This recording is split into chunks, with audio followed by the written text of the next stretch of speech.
Hi, I'm Eve Simone, and this is my pug Jackson. Say hello. Please subscribe to my channel for your daily dose of double bass. So, this morning when I checked my comments on YouTube, I got a comment asking me, is there a difference between the cello and the double bass? I don't know if this question is meant as a joke. I have a hard time understanding humor. So I'm just gonna act like it's not a joke and answer this question. Yes, there is a difference between the cello and the double bass. The cello is tuned in fifths and has different strings. It's smaller, plays at a higher octave, and has totally different repertoire than the double bass. And that brings us to the topic I wanted to cover today, which is to discuss transcribing cello solo music for the double bass. And if you see me looking off that way, it's because I have notes on my music stand. So you may be noticing on my channel that I've been playing cello music on the double bass, or at least trying to play cello music on the double bass. Jackson. Okay. So why am I doing that? Well, I'd like to tell you why. I would say that the double bass repertoire is somewhat limited. Okay, don't come at me in the comments about that. This is just my opinion. But what I think and what I'm trying to say is that cello solos are, in many cases, actual music written by great composers instead of virtuoso pieces written by double bassists. So what do I mean by that? And don't get me wrong, I love Bottesini and Kusevitsky. However, can we really say that Bottesini's music is as impactful as, Verdi or Puccini? And can we say that Kusevitsky's music is of the same caliber as Shostakovich, Prokofiev, Stravinsky? I don't think we can. I mean, I think that what they wrote is beautiful music and it showcases the double bass. But when I want to listen to music and really, enjoy the melodies and listen to music that I can listen to over and over again, I'm looking to listen to music by other composers. And I hope that my views on this have not hurt anyone's feelings. But like I said, I do love playing Bottesini and Kusevitsky. So anyway, to me, cello music is harder to play on the double bass, and it's a challenge. And I'd like to get into the reasons for that next. But just off the top of my head, another thing is, how are cello concertos different from double bass concertos? Well, I'll tell you one thing. These composers don't give the cello any break, when you play a double bass concerto, there's always like these long periods where you get to rest and, kind of look around, enjoy the playing of the orchestra, think your thoughts. But these cello concertos are like nonstop. I mean, there's no rest for the weary, I noticed even in the Dvořák cello concerto that the cello soloist even has to accompany the woodwind soloist, So it's not enough to play the solo part. In a concerto, the cello also has to do the accompaniment too. So yeah, it's a lot of work. Jackson, I think Jackson wants a hug. He's funny. Okay. Another challenge of playing cello music on the double bass is when you're talking about chords. Though that's a lot worse when you're trying to play violin music. We'll get to that in another video. The chords and mostly double stops and then octaves, But what's funny about the Dvořák cello concerto, let me show you this, is that apparently even the cellists don't want to play the octaves in the first movement. So at the end here, like in this version I'm reading, there's an alternate version.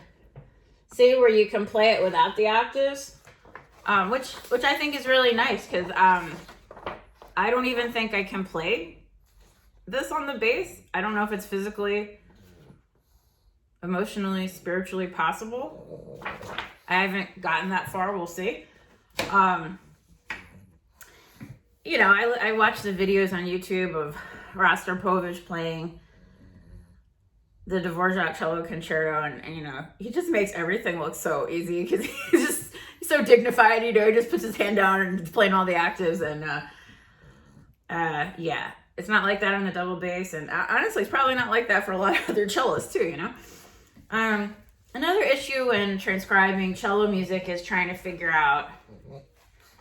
You want to look at the camera? Do you want to look at the camera? It's trying to figure out which octave to play it in. So for example, as a double bassist, I have to play up an octave to be at pitch with the cello. So when I play the Faure Sicilienne, for example, I'm playing it an octave lower. There is a double bassist on YouTube who played it an octave higher, and she did a great job doing that.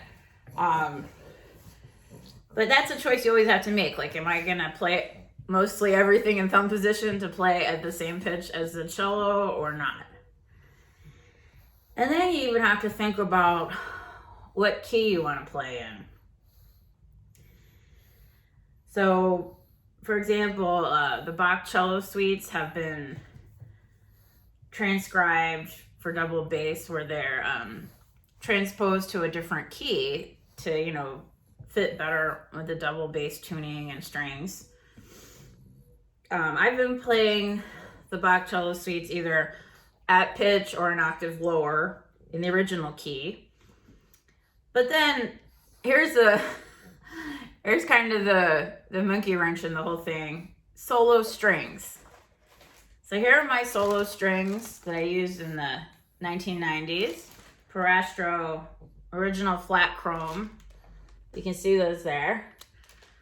And solo tuning for the double bass is totally different, right? It's up a step. So for example, when I play the Dittersdorf double bass concerto, it's in E major, and that's what you're hearing, but I'm playing it on solo strings and reading it in D major. So that becomes a question when I'm transcribing cello music. So what I'm doing at this point, since I have my double bass using orchestral tuning, regular strings, you know, G, D, A, E, I am not transcribing as if I would ever play on solo strings. So why is that? I mean, solo strings are great. I think they're easier to play on because they're thinner. But the thing is, it's always kind of bothered me when I'm reading music and I play solo strings and it comes out at a different pitch than what I'm reading. I don't have perfect pitch, but I still somehow find it fairly disturbing.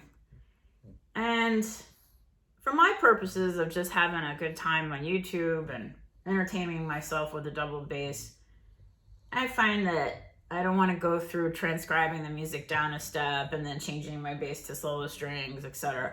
But let me know, do you always play on solo strings when you solo? What are your thoughts on that? How is it for you? You know, I think ultimately that it's harder to play cello music on the double bass than it is on the cello.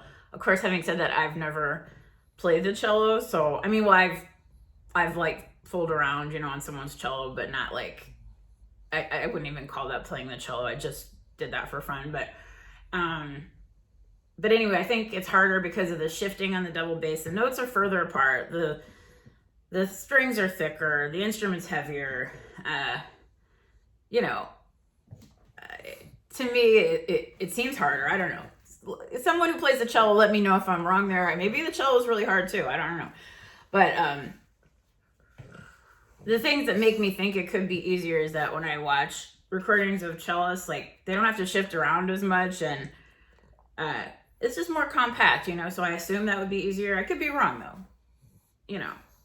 But what I like is even when I play cello music on the double bass, it sounds different from the cello, and I want that on purpose. I think I hear some double bass soloists where they sound like a cello in the upper range, and I don't want that. I feel like the double bass has its own voice, even at the same pitch as the cello, because of the way the strings are tuned and the resonance of the instrument, etc., etc.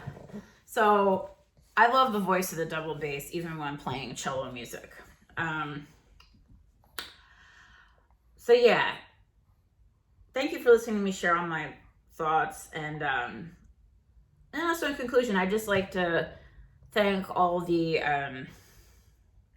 double bassists who have transcribed music for us so that we have more of a repertoire to play now. And I'm especially thinking of Frederick Zimmerman, who most of the music I have was transcribed by him. So he really did so much for our instrument, and I'm sure there's a lot of other people that have transcribed for our instrument as well. So I want to acknowledge your efforts as well, and thank you. So yeah, in conclusion, there is a difference between the cello and the double bass, and we're not just playing a big cello, and neither are they playing a small double bass. Let's be real about that, right? So anyway, I'm enjoying playing these cello pieces on the double bass, or at least trying to play them.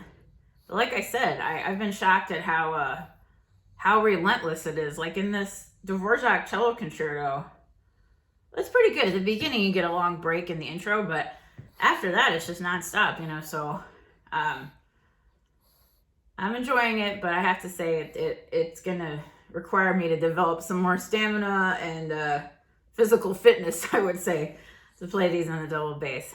But thanks for listening, and I hope you enjoy, hearing me progress on these different pieces. Bye now.